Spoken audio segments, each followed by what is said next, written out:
네, 보신 것처럼 윤 대통령 지시에 따라서 내란 사태를 벌인 군인들이 후회의 눈물을 흘렸다고 하는데 윤 대통령이 이들을 책임지는 모습은 보이지 않고 있습니다. 이 내용 취재한 조혜연 기자와 좀 더 이야기 나눠보겠습니다. 조 기자, 이 세 사람이 내란 사태의 행동 대장이라 할 수 있는데 모두 눈물을 흘렸다는 거죠? 네, 그렇습니다. 이진우, 여인영, 곽종근 이 3명의 사령관들은 윤석열 대통령으로부터 직접 전화로 지시를 받았던 인물들입니다. 네. 특히 윤 대통령의 고교 후배인 여인영 사령관은 앞서 보도로 보신 것처럼 합참과 한미연합사령부 등 이 사성 장군에 대한 판을 다시 짜려고 했던 측근 중의 측근입니다. 네. 이 내란의 주요 임무 종사자는 최고 무기징역까지 받을 수 있는 중범죄입니다. 대통령 말만 믿고 이런 엄청난 일을 저지른 것에 대한 어떤 후회가 담긴 눈물이 아닐지 이렇게 생각되는 대목입니다. 네.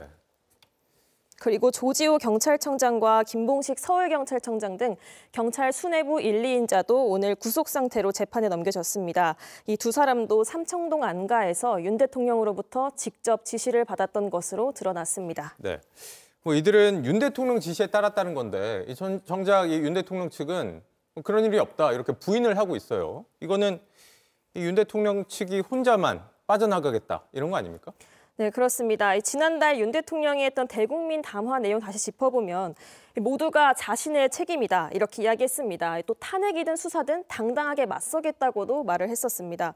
그런데 정작 사령관들의 진술이 드러나고 본인이 어떤 지시를 했는지가 알려지고 있으니까 본인은 관저 안으로 숨어들고 또 밖으로는 변호사를 내세워서 계속 여론전을 펼치고 있습니다. 네. 그러면서 사령관들을 거짓말쟁이로 만들고 있는 겁니다.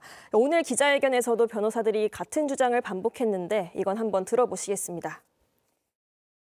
진술들이 또 바뀌고 점점 더 세지고 객관적인 상황과 맞지 않는다. 진술이 바뀐다. 오염된 진술일 가능성이 굉장히 높다. 네, 또 윤 대통령의 대변인을 자처하면서 이 관저 집회 단상에 올라서 큰절까지 하면서 대통령 말을 전했던 그 석동현 변호사는 더 믿기지 않는 말을 했는데요. 이것도 한번 들어보고 가겠습니다. 네. 대통령이 체포 채자도 얘기한 적도 없을 뿐만 아니라 네, 사령관들이 이 말을 전해 들었을 때 배신감이 상당했을 거라는 지적이 나오는 이유입니다. 네. 윤 대통령 지시에 따랐던 군인들이 이런 상황인 건데 지금 이 경호처 지휘부도 윤 대통령 지키기에 적극 나서고 있어요. 나중에 법적 책임을 질 수도 있는 상황이고 비슷한 상황에 처할 수 있는 거 아닙니까? 네, 그렇습니다. 지금 경호처 지휘부는 윤 대통령 체포영장 집행을 막겠다면서 차벽을 세우고 또 철조망까지 치고 있는 것으로 알려졌습니다. 지난 1차 시도 때는 사병까지 동원해서 인간띠를 만들어서 아예 수사기관을 막기도 했습니다. 네. 네, 경호처장과 차장은 이미 특수공무집행 방해 혐의로 입건이 된 상태고 최대 징역 7년 6개월에 처해질 수도 있는 그런 범죄입니다. 그리고 다음 체포 시도가 있다면 더 많은 인원들이 또 줄줄이 더 입건될 수도 있습니다.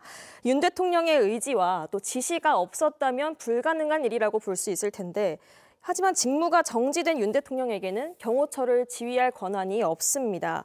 결국 경호처 직원들이 특수공무집행 방해 혐의로 수사와 처벌을 받는 상황이 이어지더라도 윤 대통령은 이번에 사령관들과의 선을 그은 것처럼 내 지시가 아니었다. 이렇게 또 경호처 수뇌부까지 외면할 가능성이 높다고 볼 수 있겠습니다. 네, 그렇기 때문에 이 경호처 지휘부들 지금 구치소에 갇혀 있는 여인영 사령관이 어떤 상황인지 좀 참고해 볼 필요가 있다라는 거겠죠.